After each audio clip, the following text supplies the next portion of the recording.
bilow adigoo og dhamaadka waxa horteena yaal iyo waxa gadaasheena yaal waa wax yar marka loo barbar dhigo wax gudaheena ku jira. waxaan rajaynayaa inaad muuqaalkani si aad ah ugu fiirsato oo aad isku daydo maskaxdaada inaad mashquulka ka saartid.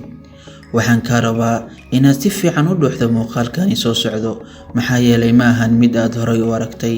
haddaba ka soo qaad naftaada adoo aaday janaasada qof aad jeceshahay. sawir naftaada maalinta adigoo wada baabuurkii una sii socda gurigii janaasada. markii aad gurigii tagtay ayaa waxaad aragtay qaraabadii iyo asxaabtii oo murugaysan. waxaadna dareentay inay kula wadaagayaan murugada qofka aad jeceshahay oo aad weyday. adigoo u sii socda qofkii meydka ah si aad u fiiriso fiirintii u dambeysay, waxaad ogaatay qofka meydka ah waa baadiga oo adaa isfiirinaya waa janaasadaadii, taas oo dhab noqonaysa 3 sano kadib. dadkii dhammaan way yimaadeen si ay kuu karaameeyaan kuuna sagootiyaan, si ay kuugu sheegaan dareenkii jacaylka ahaa ay ku hayeen iyo sidii ay kuu qadarinayeen. tani waa janaasadaadii. adiga goobjoog ayaa ka tahay meesha waxaanay ka dhacayaan. 4 qof baa hadlaya. kan hore waa mid ka mid ah qaraabadaada, kuwaasi oo meel kasta isaga yimid. qaraabadaadii aadka kugu dhoweyd iyo kuwii kaleba dhammaan waxay u yimaadeen si ay kuu sagootiyaan. midka labaad oo hadlaya waa mid ka mid ah saaxiibadaadii aadka kugu dhowaa. midka saddexaadna waa mid ka mid ah saaxiibadaadii aad isla shaqayn jirteen. midka afaraadna waa mid ka mid ah dariskaagii. haddaba si hoose oo dhab ah u fakar, maxaad jeclaan lahayd inay kaa sheegaan 4 qof adiga iyo noloshaadiiba? sidee baad jeclaan lahayd in lagugu tilmaamo? dhinaca waalidnimada, aabe ama hooyo see ah baad jeclaan lahayd in lagugu tilmaamo? xaas ama say see ah baad jeclaan lahayd in lagugu tilmaamo? saaxiib see ah, daris see ah baad jeclaan lahayd in lagugu tilmaamo? qofkee jeclaan lahayd inay dadkoo dhan ku arkaan? waxqabadka iyo guul see ah baad jeclaan lahayd inay kugu soo xasuustaan? si hoose u fiiri dadka kugu hareeraysan.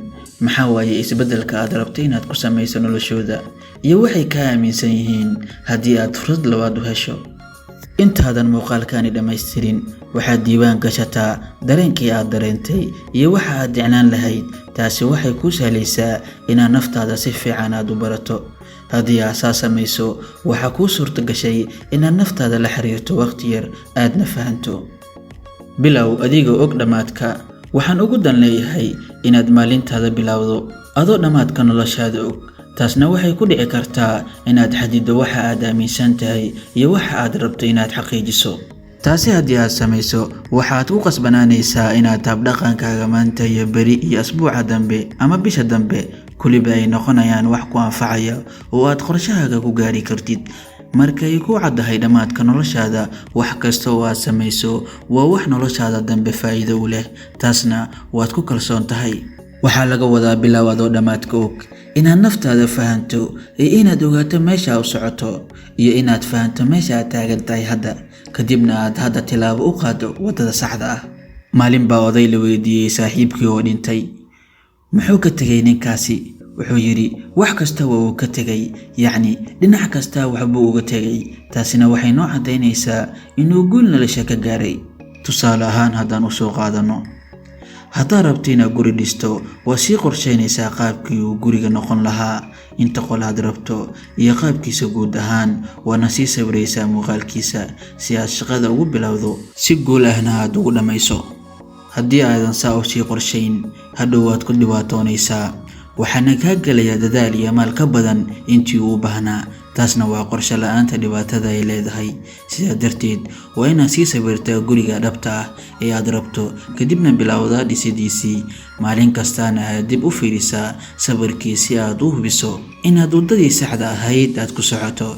taasi waxay la micno tahay inaad bilowday adoo dhamaadka og.